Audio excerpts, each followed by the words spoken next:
왼쪽 무릎을 골반 회전과 함께 쭉 이 벽에 붙여주시는 거예요. 하지만 오른쪽 다리가 도와주지 않으면 다시 골반이 빠져버리는 현상이 생길 수밖에 없거든요. 왼쪽 하체 밀어놓고 오른쪽 엄지발가락으로 지그시 쭉.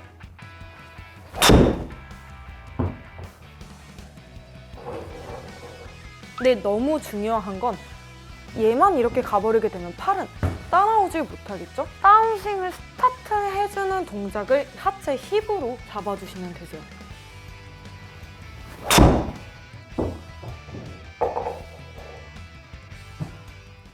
안녕하세요 여러분, 김동희 프로입니다. 저번 시간 어썸골프 채널에서 정타를 치기 위한 팔의 움직임에 대해서 한번 알아보았는데요. 이번에는 하체 움직임에 대해서 설명하도록 해보겠습니다. 우선 저희가 하체에 대해서 사용하는 이유를 알아야만 하는데요. 드라이버 같은 경우에는 전 시간 보신 분들은 아실 거예요. 제가 틸트각에 대해서 소개를 해드린 적이 있죠. 이 틸트각을 기울이게 되면은 달라진 점이 또 하나가 있어요. 바로 무게중심인데요. 저희가 가운데에서 그립을 잡게 되면 거의 5대5 느낌이 많이 나실 거예요. 근데 공이치와 틸트각이 움직여짐으로 인해서 무게중심이 6대4에서 7대3 정도로 오른쪽으로 자연스럽게 움직이게 되는데요. 이 상태로 백스윙을 가게 되면 애초에 어드레스 때 넘어갔던 백스윙이 뒤로 역피봇 되지 않는 이상 우측에 계속 존재를 하게 되겠죠? 이래서 하체 체중 이동과 하체 움직임이 필요합니다. 여기서 저희가 무조건 힘을 바로 쓰려고만 하면은 이렇게 오른발 위에서 스윙을 해버리거나 또는 상체가 이렇게 확 덤비는 현상이 일어날 수가 있는데요. 전부 다 하체를 사용하지 않아서 라고 생각하시면 됩니다. 그렇다고 하면은 또 하체를 쓰라고 하니까 무조건 하체를 돌려야겠다. 이게 아니에요, 여러분. 하체를 쓴다라는 표현은 지면 발력부터 그냥 일반적인 체중 이동, 회전 전부 다 포함되어 있는 말이라고 생각하시고요. 저희가 백스윙을 갔어요. 자연스럽게 어드레스 때 위치했던 체중이 우측에 남아있겠죠. 근데 이 상태에서 그대로 힘을 쓰게 되면 아무래도 오른쪽 발에 남아있는 체중 때문에 이렇게 오른발 위에서 스윙을 할 수밖에 없게 되세요. 그렇게 되면서 뒷땅, 치킨윙 전부 다 나오게 되시는 거거든요. 근데 그렇다고 이 하체를 어떻게 써야 될지 모르니까 상체가 덤비면서 이렇게 아웃인 궤도가 나와버리는 현상도 생기고요. 근데 이걸 방지하기 위해서 우선은 체중 이동부터 한번 해볼 거예요. 체중 이동을 어떻게 하느냐? 백스윙 갔어요.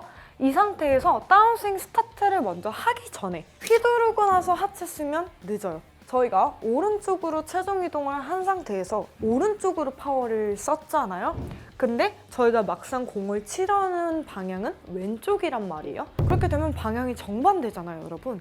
그렇기 때문에 전환 동작이라는 동작이 필요해요. 근데 이거를 오로지 팔이 다 감수를 하기에는 너무나 많은 역할이 부여되기 때문에 약간 고장이 나버리는 거죠. 팔은 전 시간에 배우셨던 팔의 움직임대로 계속 사용을 하실 거고요. 하체는 하체의 역할을 해주면 되는데 오른쪽 백스윙 잘 간 상태에서 다운스윙을 스타트를 할 때 이 스타트를 하체로 끊어준다라고 생각하시면 되시는데요. 하체를 어떻게 끊어줄 것이냐? 벽이라는 말 많이 들어보셨을 거예요. 어드레스를 했을 때 이 발끝 라인 여기에 수직으로 벽이 있다라고 생각을 하고 백스윙을 갔다가 왼쪽 무릎을 골반 회전과 함께 쭉 이 벽에 붙여주시는 거예요.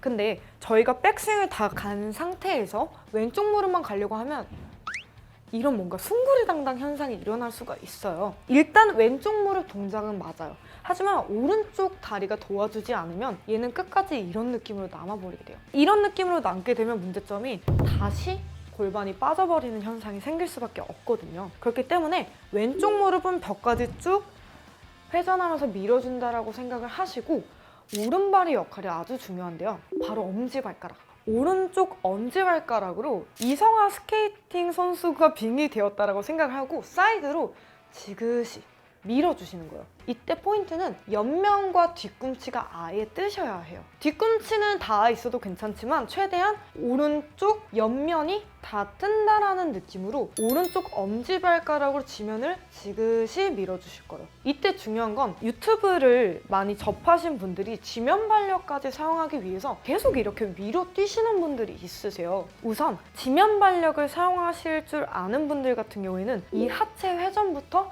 체중 이동까지 다 하실 줄 아는 분들이 이용해야만 시너지가 나는 효과고요. 하체를 제대로 쓰지 못하는 상황인데 지면 발력부터 쓰려고 하면은 오히려 더 실수가 많이 나오게 됩니다. 그렇기 때문에 지면 발력은 일단 넣어두시고요. 백스윙을 갔다가 왼쪽은 왼쪽 벽 만들고 여기서 오른쪽 엄지발가락이 바닥을 지그시 밀어주면서 체중 이동을 도와줄 거예요. 자, 이때 중요한 거. 하체가 이렇게 지그시 쭉 밀어진다라고 해서 머리가 따라가 버리면 안 되겠죠? 머리는 고정을 해놓은 상태에서 하체를 지그시 쭉 밀어줄 건데 이때 방법 하나 알려드릴 거예요. 오른쪽 엉덩이에 오른손을 딱 대고요. 백스윙 갔다라고 생각하고 쭉 다운스윙 때 오른쪽 손과 오른쪽 엄지발가락으로 지그시 쭉 밀어주는 이 스트레칭을 많이 한번 해보실 거예요. 일단은 고관절이 사람마다 스트레칭 가동 범위가 다 틀려요. 다 저만큼 나오시는 건 아니거든요. 하지만 최대한 왼쪽 벽 고정해놓은 상태에서 오른쪽 엉덩이를 목표 방향으로 지그시 쭉 밀어준다라는 느낌으로 오른쪽 다리를 이용해서 지그시 쭉 밀어보시는 연습을 한번 해보실 건데요. 이렇게 되면은 빠른 전환 동작을 하실 수가 있습니다. 우선 한번 보여드릴게요. 하체를 잡고 쳤을 때와 하체를 이용했을 때 차이점부터 봐보실 거예요.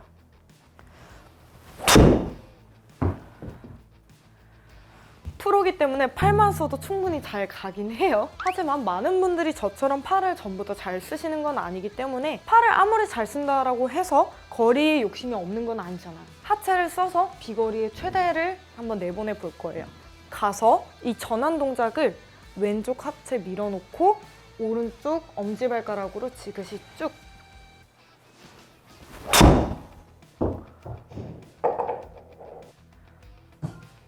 자, 우선 그만큼 하체가 여기서 쭉 전환이 되는 동작이 너무나도 중요한데요. 드라이버기 때문에 너무 왼쪽 벽까지 다 실제로 밀 필요는 없지만 최대한 저희가 여기서 쭉 보내준다라고 생각을 해야만 뒤로 빠지지 않고 조금 더 제자리에서 회전을 하실 수가 있으세요. 오른쪽 엄지발가락으로 지그시 쭉 밀어주는 이 느낌.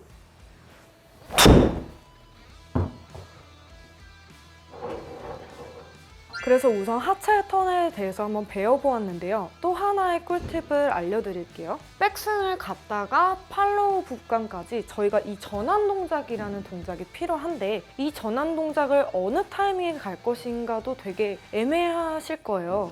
그래서 우선은 대표적인 타이밍부터 설명을 해드릴게요.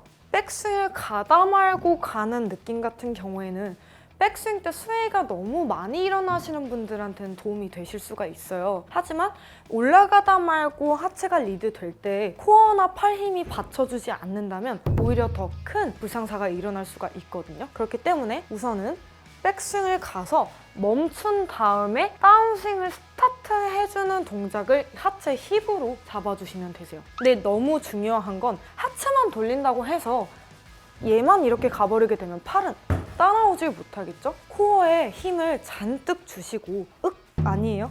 움직일 수 있는 가동성의 힘이요.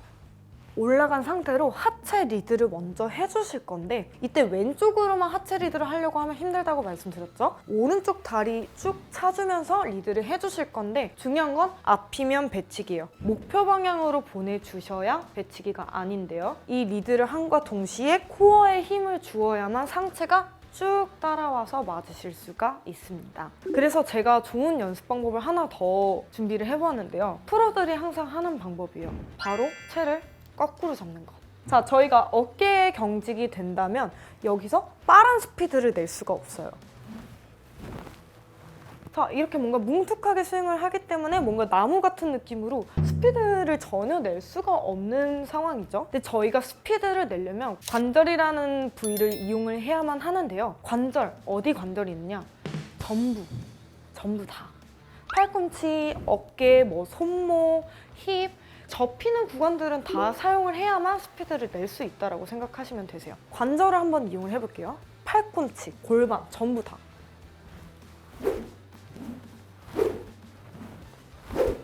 이런 식으로 관절을 이용하게 되면은 팔의 힘도 자연스럽게 빠지고 원하는 구간에서 힘을 뺄 수 있게 되는데요. 그렇기 때문에 너무 팔을 펴야 한다는 압박감, 중압감을 조금 내려놓으시고 팔꿈치를 조금 더 사용해 보시면 도움이 되실 거예요. 자, 여러분, 그리고 슬라이스와 훅에 대해서 한 번 더 짚어드릴 건데요. 슬라이스, 열려 맞는다는 소리죠. 보시다시피 헤드가 열려 있어요. 이 말인 즉슨 여러분들 몸에 비해 이 릴리스가 늦기 때문이에요. 근데 만약에 슬라이스가 낮다. 한 번 슬라이스 나신 분들은 웬만하면 계속해서 슬라이스가 나요. 그렇기 때문에 릴리스 타이밍을 조금 더 일찍 바꿔보시는 게 중요하고요. 만약에 오히려 훅이 나시는 분들 같은 경우에는 헤드가 닫혀 맞는 거잖아요. 그만큼 여기서 일찍 풀려 맞는 거기 때문에 릴리스 타이밍을 최대한 늦게 하면서 저희가 타이밍을 잡는 것이 굉장히 중요합니다. 그리고 제 멘탈 관리 방법에 대해서도 한번 말씀드리려고 하는데요. 프로들 같은 경우에는 최대한 잊으라는 말을 많이 해요. 하지만 잊을 수가 없잖아요. 그렇기 때문에 저희가 필드에 나가기 전 딱 준비하셔야 될 게 하나가 있어요. 바로 스윙키인데요. 스윙키라 하면은 저희가 문 열 때 열쇠를 넣고 딱딱 돌리면 열리듯이 저희가 딱 이 한두 가지만 생각을 하면은 공이 잘 맞을 수 있게끔 저희의 문제점이 뭔지 파악을 하고 생각을 하는 그런 키포인트를 보고 스윙키라고 하는데요. 프로들 같은 경우는 이런 스윙키가 무조건 한 개에서 많게는 두세 개까지 존재를 해요. 하지만 많이 생각하면 할수록 여러 가지 생각들이 겹쳐지기 때문에 최대한 스윙키 한두 가지를 준비해서 가보시면 되는데요. 저 같은 경우에는 스윙키는 중심, 틸트 각도 곧 중심이에요. 저희의 척추가 굉장히 중요하죠. 저 같은 경우에는 마음이 급하면 이렇게 덤비는 경우 또는 이 하체 리드가 워낙 잘 돼서 열려 맞는 경우가 생겨요. 그렇기 때문에 코어에 힘을 잘 주고 릴리스 타이밍을 맞추자. 이게 바로 저의 스윙키인데요. 많은 분들이 스윙키가 다 같지는 않아요, 여러분. 그렇기 때문에 평상시에 문제가 뭔지 먼저 파악을 하고 그 다음에 문제점을 고치려면 어떤 걸 신경 써야 하는지 필드에서 신경 써야 할 것 딱 한두 가지만 생각해서 가보시면 훨씬 더 도움이 되실 거예요. 그래서 드라이버 정타 맞추는 방법에 대해서 알려드렸는데요. 다음엔 조금 더 유익한 영상 들고 또 만나 뵙도록 하겠습니다. 김동희 프로였습니다. 감사합니다.